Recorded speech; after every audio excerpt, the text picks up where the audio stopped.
people, what if I told you that there was a way that you can make sales in your business and it doesn't take all of these complicated funnels. Um it doesn't take a bunch of complicated techie things in order for you to start making sales.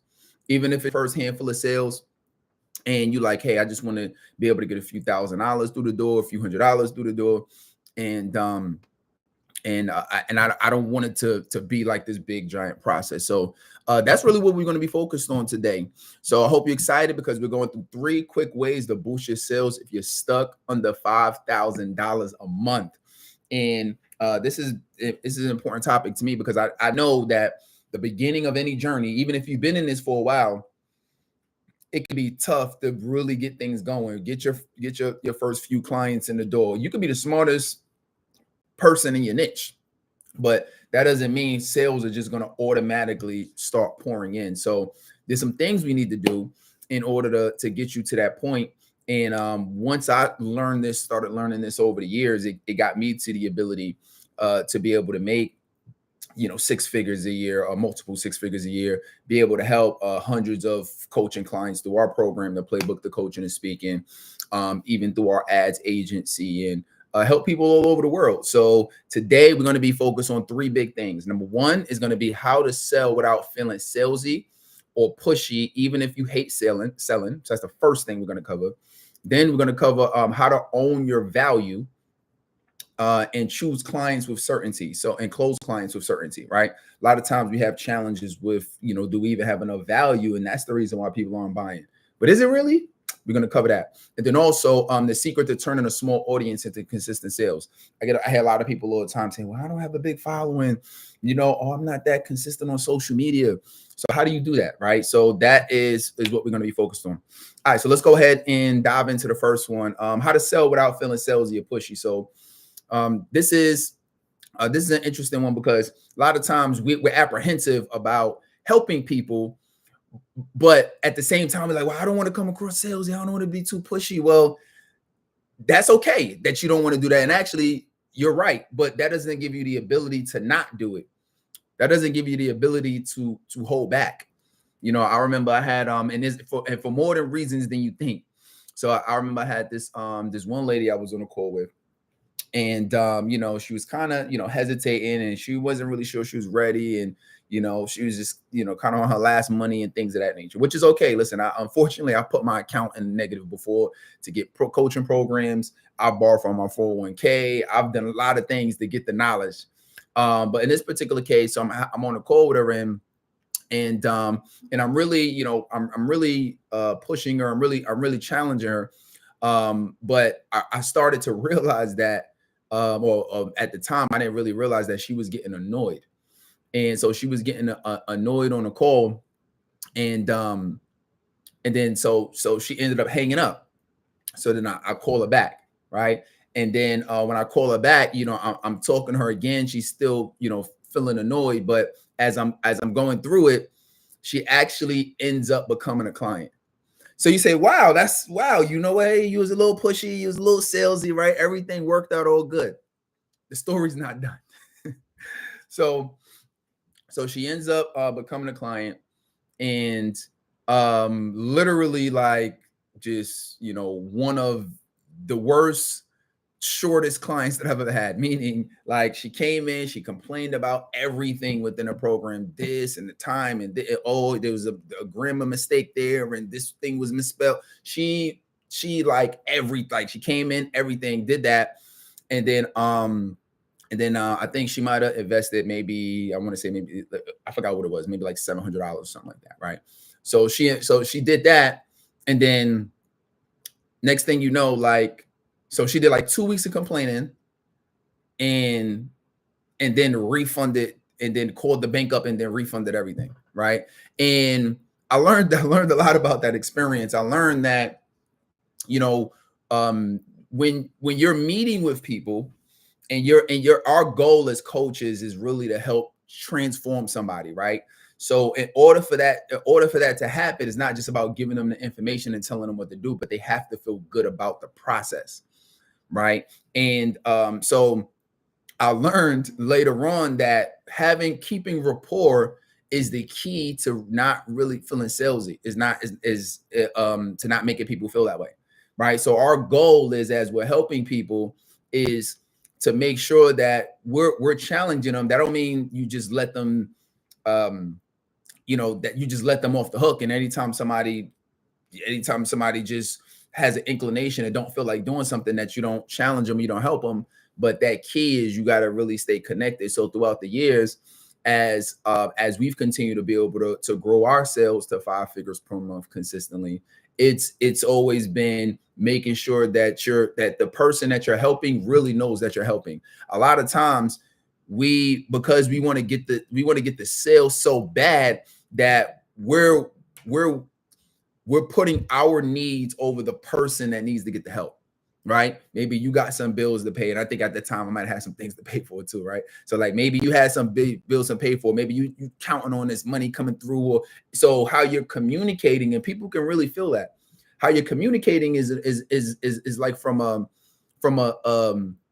desperation standpoint, and you don't ever want the person that you're helping to really feel like, oh, like you don't really care about helping me, because we really do. I know majority of people really do care about helping people, but because we're thinking about so much about the money, we're thinking, and the money's gonna come, but because that's where your primary focus is, you're concentrated on just getting that versus actually solving the problem, or letting the person know the value that you have to bring to be able to help them. But the craziest part is, once somebody feels that you genuinely are there trying to help, and this is bigger than just the sale, that's when they're going to be more open to working with you. So these are the type of things that I had to learn throughout the year. So don't be afraid of being salesy. Just focus more on, how do I stay in a pocket with the person? I really genuinely help, really genuinely care, and you'd be surprised on how many more sales you make. All right. So that's very, very important. All right. So that's the first thing. The second tip, right? So we're talking about how to own your value and close clients with certainty, right? So here's the thing. What that really means is not having the value within yourself. I mean, we come across a lot of people where it's like, well, do people really care? Do they want to buy what I have? Will they listen to me? And I felt a lot of that too, during the start, right? I remember I started this game in 2015, trying to figure this thing out, trying to really say, how do I really help people, and but at the same time get them to care, right? Because we have things to help people with, but I don't know if they care or not. So I remember doing my very first webinar. This was like technically it was a teleseminar. So this is around the time of freeconferencecall.com. So this is before the Coach T of me knowing like how to do the marketing, how I didn't know how to do sales. I didn't know how to do any of that. I'm just like, I want to help some people out. So this is on the time when Beyonce had the On the Run tour, right? Yeah, I think that was the name of it, right? Like right? So she had the On the Run tour. And then so I got this Beyonce ticket, right? And I'm like, all right, this is how I market. I'm like, all right, get on, and I'm gonna be able to help you out.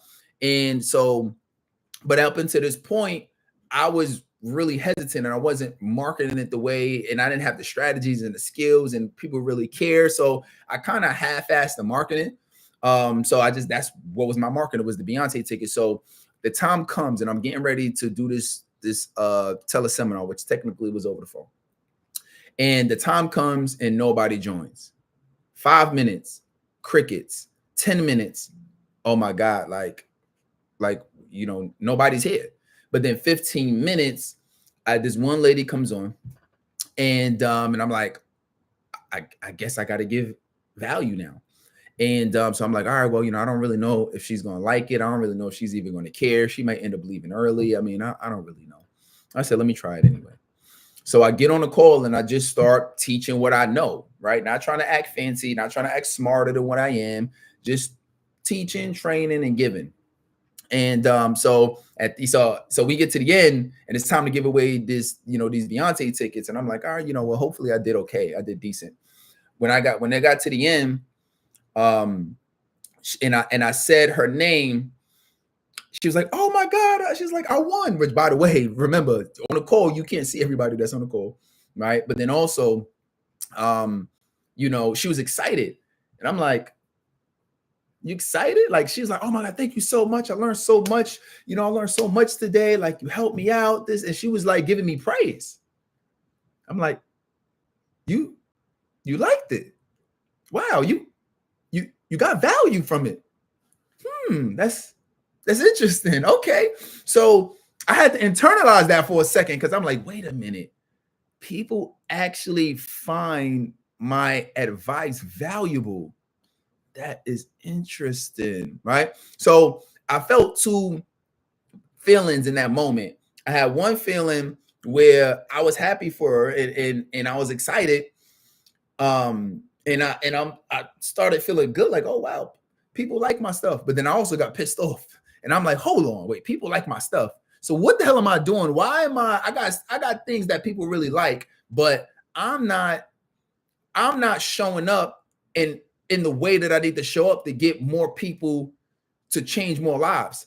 I don't know how to do the marketing. I don't know how to do the advertising. I don't know how to get people to really start paying attention to what I'm doing. And I realized in that moment that it wasn't that I didn't have the value, is that I didn't understand how to build a business. I didn't understand how to build this business. So I realized that, and I see this with some of the people that we work with, or maybe when they first start, but I see this with a lot of beginners, is where they just think they don't have the value to be able to help and change lives. And you really do. The problem is you haven't done enough marketing in a way where you can actually get in front of more people. Because if you got in front of 10 people, and 10 people, and those people say, oh my God, you helped me. Thank you so much. Like, nobody give you this type of value. Thank you for taking the time out. And you started to get that over and over and over. You would say, wait a minute, people really value what I have.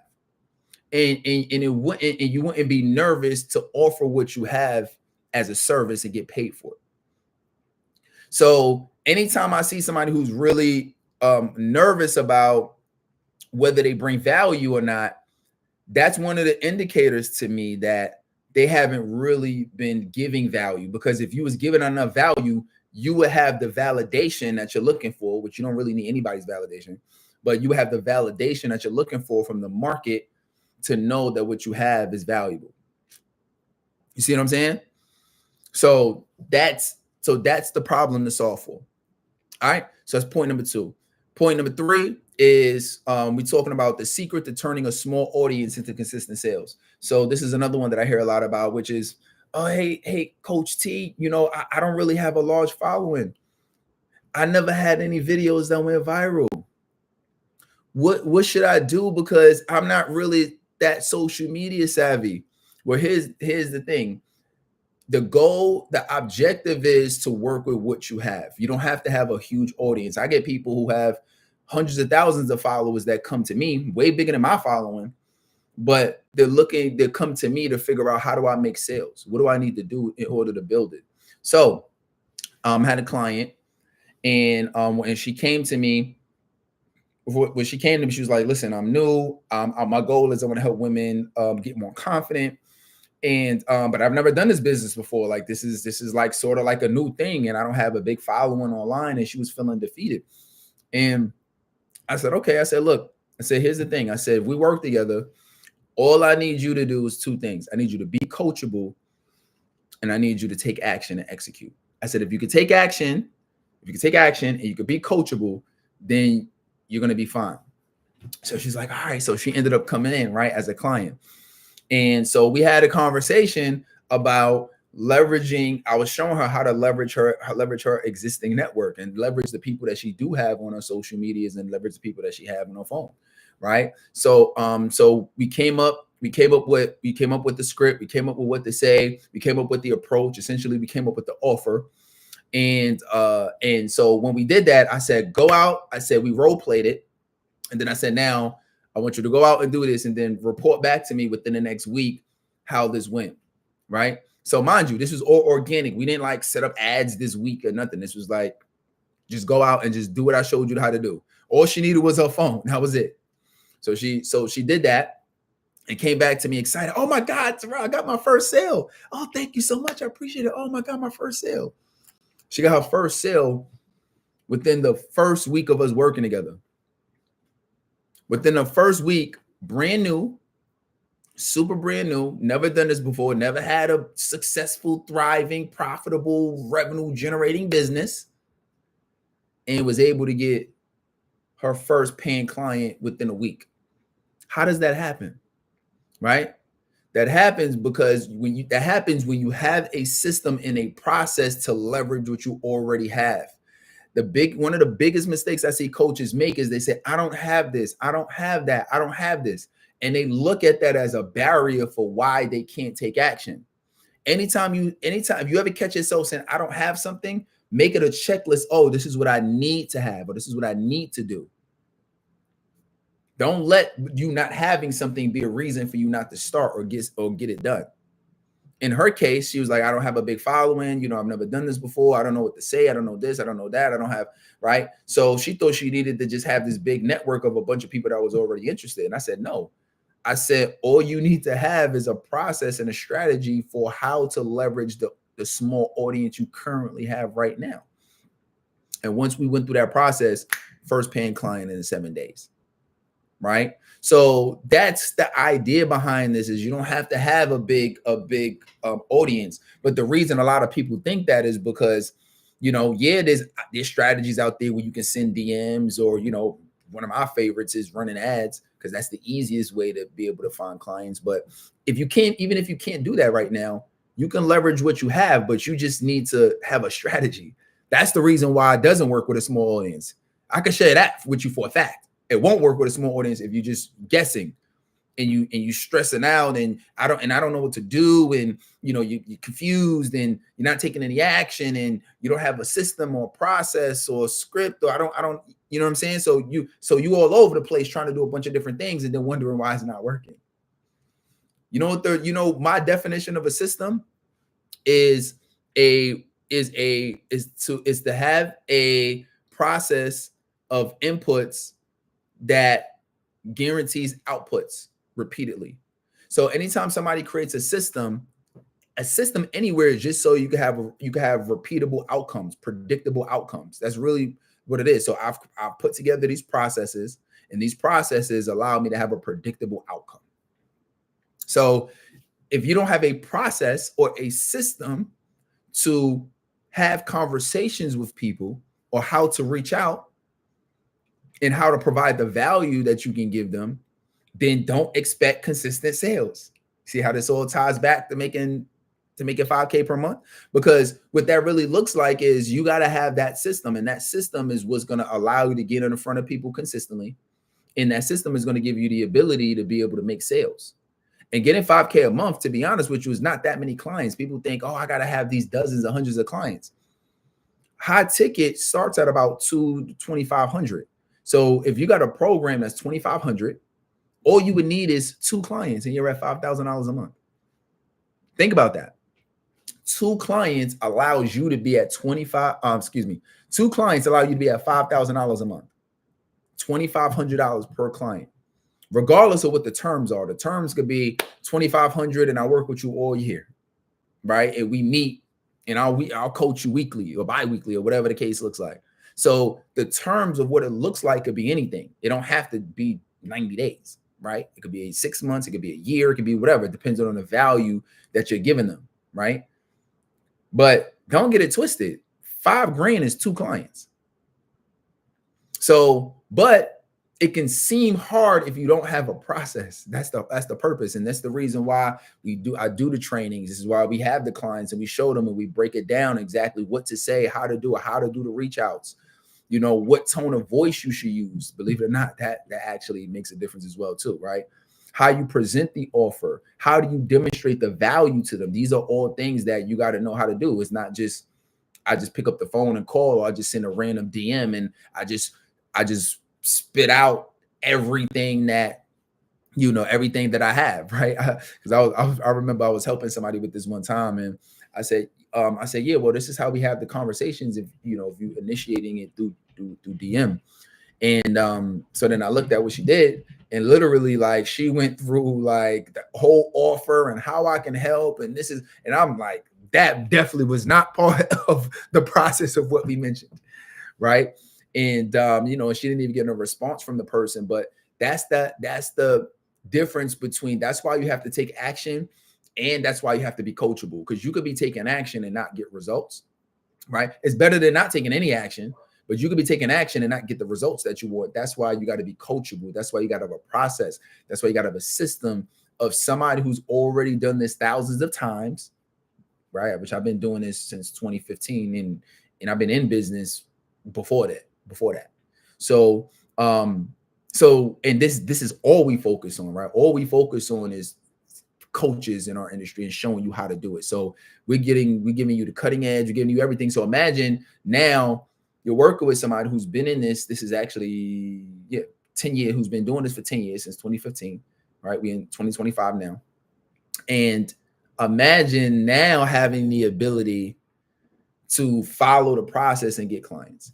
That is what we're talking about. All right. So with that being said, go out, rock this out. If you really found this valuable, then what you go ahead and do is go in the comments and put coach me. If you need some more help with this, if you want me to walk you through what it would look like in terms of getting help for your business, or if you have any questions, go ahead and put coach me in the comments. Shout out to everybody that's in the TCP group on school. Shout out to everybody that's in our TCP group inside of Facebook, and get the help. You know what I mean? Like, this is the perfect time. This is 2025. We at the top of the year. This is the perfect time right now to get the help. And so if you want to have a better year and you don't want to try to figure this thing out from scratch, you know, potentially we can help you out. All right. So just go ahead and put coach me in the comments. With that being said, be great. I'm rooting for you. All right. We got some fun things coming up throughout the year that I'm going to be sharing with the group. We also have our annual PCS bootcamp that's coming up. So you can write this down, is Saturday, March 29th. Saturday, March 29th. So if you want to meet me in person, you want to meet my friends, I'm going to be bringing them out, and you want to meet other coaches that are in our community, that are in this group. We're going to have a lot of our paying clients that are going to be coming out. We're going to be in New York City, Saturday, March 29th. All right. So if you're interested in that and you want to get a ticket, just shoot me a message. Other than that, if you want to talk to me about me helping you grow your business, go ahead and put coach me in the comments, and then I'll check and see what my availability is on the calendar. I know for a fact that I'm gonna be getting more busy, especially as the event happens. So this is a good time to get on the calendar now and get the help if you have any questions for me. All right. With that being said, continue to be great. And remember, slow motion is better than no motion. Let's work.